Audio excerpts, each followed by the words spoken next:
How's it going, everybody? Got a land battle replay here. It's going to be Terzos 99. I don't know how to say your name. I'm sorry. Up against Butcher Bird, who is on Tzeentch. Terzos is on Greenskins. We have two Goblin Bolt Throwers. A unit I've found to be pretty garbage, if I'm being honest. Very, very inaccurate and hardly ever just does anything in a battle because of that.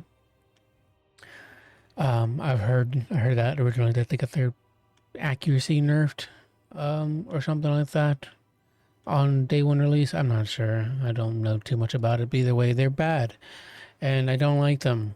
If anything, the RWAR one is okay at most, but it's not really anything special.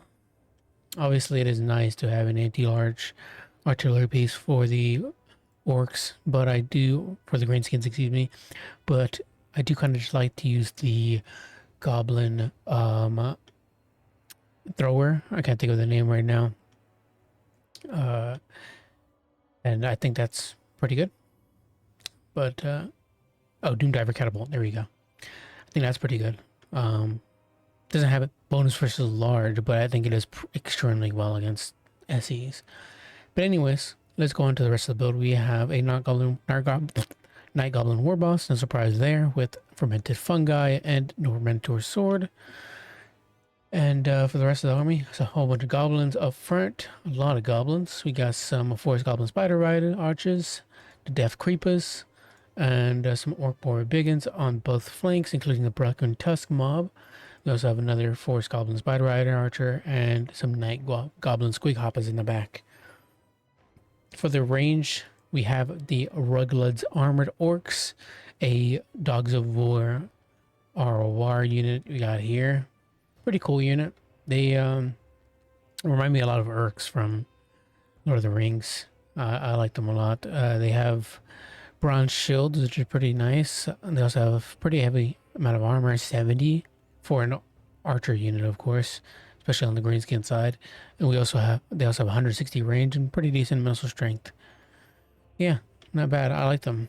We'll see how they do. They also hold themselves up in melee with 36-32. We'll see how they do. Goblin bolt throwers, two of them, and then a single Orc Boy Biggin in the middle. With the caster, we have a giant river troll hag with Fatal Buna and Spirit Leech plus Power Stone. The other side, we have a Castle Sword Lord of Tzeentch with pink fire and blue fire, of course, going to be on his disc, and it's going to have his sword of change. For the rest, pink horrors and blue horrors, including the chromatic aberrations, a massive amount of horrors actually. The chromatic aberrations I understand. Sour guts I don't, but I do like them. Look at these super Magneta. I can't think of the color I was thinking of, but it's a very nice color scheme on them. I like them a lot. But otherwise, they do like give. Actually, I'm thinking of the wrong one. Excuse me. The Blazing Squealers, the Exalted Pink or they give Arcane Mirth plus 20% of power recharge and replenishes ammunition for allies nearby. You don't see them often, honestly. Just not a very common pick because there's no reason to ever. But otherwise, I have some more pink horrors and some centigores on the left-hand flank and the right-hand flank, including some centis in the back. Furies in the sky as well to deal with the skirmish of the greenskin side. A nice little pink fire going down on the goblins, doing some decent damage there. Whole bunch of horror fire going in there. Oh, I missed the Darkest Squigs. They're there in the back, of course. Yeah, goblins will obviously have a terrible time. They will rout very, very quickly. And yeah, there goes the one, especially once they take that charge in from the Centis. But we have the Orc Warrior Biggins making their way. Might be charging a little too late there and won't be able to catch those Centis like they wanted to. Instead, they're going to get stuck on the Chromatic Aberrations and probably shot to pieces. Now getting attacked by the Chaos Furies and now getting countercharged by the Centis. Not going to have a great time. Over here on the right-hand flank, however, some Squigs get in there on top of the Blue Horrors. Where did I miss the Squigs from? Did I miss Squigs? Either way, We have the Broken Tusk Mob getting in, getting a cycle charge, or rather rear charge in on Sentinels, which is very nice. They're going to sandwich them in between the Darkhead Squigs, be able to finish those guys up. Though we have some Pink Horror support and some Chaos Furies coming in, so might turn things around for the Tzeentch side. Blue Horror shooting in there, getting in on the Squigs and the Goblins, but they're going to now get a charge possibly by the Brigands. Actually, they have a charge order on the Pink Horrors instead. So they're going to continue undisrupted. Ruglet's Armored Boys shooting into the Sour Guts. Going to start picking off some models now that the shields are gone. Some Tensies get a recharge there on the Orc Boar Boys, or rather just joining on the charges there as the Blue Horrors have them stuck in place. And now the Blazing Squealers also getting some nice crossfire in there with some other Pink Horrors who do get run down by the Darkest Squigs and the Broken Tusk Mob. We have Fatal Buna going down on those cities. Very nice choice there. It's exactly where you want to be throwing your Fatal Bunas at. No other better targets. A Pink Fire going down, I believe, on the Goblins. And the rest of these guys doing some pretty decent damage. Luckily, the regular Armored Boys have those bronze shields, like maybe mitigating some of that Pink Fire shots. Very nice. Blue Fire shooting in there on the Goblins, supporting that fight. The Orc Boar Biggins finishing up the Chaos Furies we have from the Tzeentch side. Balance of power is looking to be in favor still in the Tzeentch side, however. Death Creepers continue to be chased by the Chaos Furies. Not able to get away, probably going to rout off soon. Bolters, what are they shooting at the moment? Just continuously shooting at the infantry. Unfortunately for the bolt throwers, there's not a whole lot of large targets to be shooting at this aside from the Sentinels. Honestly, I just probably focus on the Sentinels instead of be shooting at the pinks and blues. But the Sentinels do get a charge in there. A Pink Fire as well going down on the Orville Biggins, doing some okay damage. Also hitting the Broken Tusk Mob as well, providing that flammable effect. The Warp Flame effect, I think it's called. Yeah. Horse Goblin Spider Riders continuing the chase after the Sentinels, trying to pin them down. We do get a fermented fungi on them, so we're going to be forcing them into combat with the Forest Goblins Spider Riders, which obviously they will destroy the Forest Goblin Spider Riders, but it has to do with tying them down and possibly catching them with something else like the Orc Boar Biggins, and that's exactly what they do. Plus we get another Spirit Leech going down on top of them, slowly whittling them down. Probably save the wins for a Buna instead, however, but maybe they just don't have the wins coming in anytime soon, so they just want to get one out. Chaos Spawn going down. I always thought it was a Tzeentch Chaos Spawn, but I guess not. Either way, you think it would be. But the Chaos Spawn goes down and is going to be able to catch out the Broken Tusk Mob and do a bit of damage to them and possibly end up routing those guys off, which would be pretty nice catch there for the Tzeentch side. Chaos Sorcerer Lord does jump down, trying to snipe out the River Troll Hag. Another Pink Fire going down, hitting the Ruglet's Armored Boys. Possibly going to rout those guys off as well, down to 9 leadership, but they're holding steady. Will they be able to hold steady for a little bit longer as they get some support from those Squig herds who are going to get a recharge on those Blue Horrors, which would be pretty nice. And those Blue Horrors are going to start to crumble. There we go. Going to be sending those guys back to the warp, but the Rugged Armor's Boys are going to end up routing after all. The Goblin Bolters got shut down. We're going to be able to get back on soon. A Blue Fire going down to the Night Goblin War Boss, doing some pretty decent damage there. Not too shabby. Might end up possibly routing them at 14 leadership if they, I don't know, maybe charge in. But otherwise, I think the Night Goblin War Boss will be fine. They're going to try to finish off these Sentinels. Sentinels do rout off, and the Bolters are now online once again, beginning to shoot at the Chromatic Aberrations. Maybe it is better to shoot at infantry because there's such a massive target as opposed to like Sentinels, which I imagine the Bolters would be so bad and miss at when shooting at, but I don't know. Another Blue Fire going down on the Night Goblin War Boss. Butcher Bird's trying to finish sniping out that Night Goblin War Boss. No longer has any fermented fungi. Actually, they do. One last one, and they are going to use it on the Chaos Sorcerer Lord and try to snipe them out. But there's no really any good targets or any units to capitalize on that rampage for the Greenskins side. The Troll Hag is going to try to make it over, but she's way too slow. We're going to have the Blazing Squealers finish off that unit. Rugged Armor's Boys are back shooting in once again. We also have some Squig herds as well. Overall balance of power is looking still in the Tzeentchian favor, as we have some pretty decent ammo values here on the Blazing Squillers, and ammo value takes a lot of precedent when it comes to the balance of power, especially considering the Night Goblin War Boss is also rowdy enough. But other than that, I mean, we have the bolt thrower, which is out of ammunition now. Just saw its last shot into those Blazing Squillers, who are about to be charged down by the River Trollhag and the Death Creepers. So it might possibly go to the Greenskins side. We'll see here. Does the sorcerer here have any more blue fires to possibly snipe out that River Trollhag? I don't know. I don't think so. That's 5,100 HP that they have to deal with. Another blue fire going down. Spirit Leech as in return as well, just trading magic blows at the moment. We still have some Blazing Squillers here. They're going to start fighting. Actually, the Blazing Squillers might try to get away to start to shoot, but if the Giant River Trollhag continues to chase them, they're going to get hit in the rear, which obviously provides a melee defense and a whole bunch of penalties. So obviously don't want that to happen. Death Creepers do come back. Might be able to get a final charge before they get routed off. Yes, a nice little last samurai charge there on the Blazing Squillers.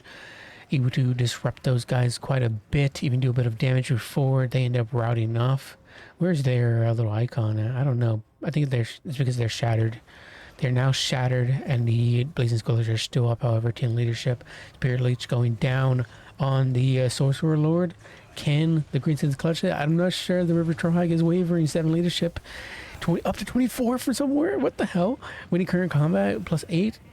Oh my god, the might be able to freaking clutch it out against the Sorcerer Prophet. Blazing Squillers are trying to their best as well, shooting in away at that Giant River Trollhag. Down to 7 leadership, down to 7. They were just at 5, up to 14 once again. They get another hit on the Sorcerer Lord. If they get one more hit there on the Sorcerer Lord, they could turn this around. But the Giant River Trollhag takes a hit. Blazing Squillers are forced to go into melee combat. Sorcerer Lord popping that Arcane Surge to possibly get another blue fire here. Gonna speed things up here a little bit. Wavering. There we go. Yep. Oh, Tzeentch just takes it as they get another hit in there, and as the River Trollhag is surrounded. That does go to the Tzeentchian side. Extremely well played by both players. That was a pretty fun catch. I can't believe I missed the Squig Hurts. What was I looking where I missed both Squig Hurts? Well, gotta get my eyesight checked. What the hell? But yeah, that was an extremely close game. Like I read that Butcherbird and Terzius were talking in the replay channel about how it was close, and there was an understatement because my god, that was freaking close. Like Jesus, literally it could not have been more closer than that. Wow. Pretty nice showing from the Ruggles Armored Orcs. I mean, 966. Pretty good showing. They have those bronze shields to mitigate a lot of that horror fire, and luckily for them, the Tzeentchian side actually went with a lot of horrors. So those shields really paid dividends. That we got 2368 on the River Trollhag. I mean, no surprise there. I mean, not only the Fatal Bunus, the Spirit Leeches, but also just beating down on the Sorcerer Lord, and also fighting to the death. Or yeah, I mean, yeah, just fighting to the death with the Sorcerer Lord. Like, I've never seen a River Trollhag stay for that freaking long. Usually, anytime I see a River Trollhag, or I use a River Trollhag, they get attacked by anything for more than like 5 seconds, 10 seconds by a Lord or something. They're dipping out. They're terrified. They're running away. I mean, to be fair, the Sorcerer Lord doesn't have any terror or fear, so I guess I can see why they'd be able to stick around for so long. But oh my god, that was the best showing I've seen of a River Trollhag in melee. But everything else, yeah, nothing too shabby here. 1168 on the Broken Tusk mob. The Spider Rider Archers didn't do too bad. Death Creepers as well. And yeah, Goblin Bolter is 313. Pretty much exactly what I was talking about. They still barely did anything. I mean, this one got 876 Obviously, I didn't keep complete track of what they were shooting at for most of the game, but I mean, maybe I can imagine that they shot at some Centaurs on occasion. But even if they didn't, I guess shooting at like more expensive horde units could be worthwhile. But it isn't a bonus versus large artillery base. You think that it would be wanting to shoot at large target for the majority of the time, but they're just so bad at it that it maybe it's just better shooting against infantry on some occasions. But also, to be fair, the Centaurs are large targets. They're cav, but they are not large targets in the sense that they're not easy to shoot at because they're so fast, because they're constantly behind enemy lines or up against your cav. So very hard to shoot at unless you get like a really nice crossfire, like a shot into their sides. So, can't blame it there. 2289 on the Sorcerer Lord. Yeah, no surprise there. Great Lord. Pink fire, blue fire, self-explanatory. Chaos Bond was good. Got rid of the broken tusk mob. Everything else, 931. And of course, even on disc, they're such a decent melee combatant that they held their own against an armor-piercing SE, like the River Troll Hag. Obviously, the River Troll Hag isn't a fantastic duelist or anything, but like, if it was, I don't know, what is it called? They're the pink or Lord. I can't think of the name right now, but you guys know what I'm talking about. If it was that one, they would definitely lose in melee. But again, it's a Chaos Sorcerer Prophet, so pretty good at spellcaster and decent melee combatant as well. But Horse did fine. 931 here. 1252. There we go. Look at that. Bleeding Scourge did very nice. Cool. I do like them. I just never see them. I just never see a reason for them majority of the time, but they are cool. Especially if you go with a full horror build like this. You not only do you get that ammo replenishment, but then you get that nice power recharge rate as well, plus 20%. So it gives you more time to cast out those more 1 per second to cast out those cheap spells, like Pink Fire and Blue Fire. 556 here, 1523 on they Centaurs, and 414. Yeah, Centaurs are pretty good against Orc Cav, and generally just can dictate a lot of matches because they're extremely speedy. They have those shields that can take the brunt of the damage. Just a fantastic cav piece, and a solid match all around. Very nice game for both players. I'll catch you guys next time with another one. Bye bye.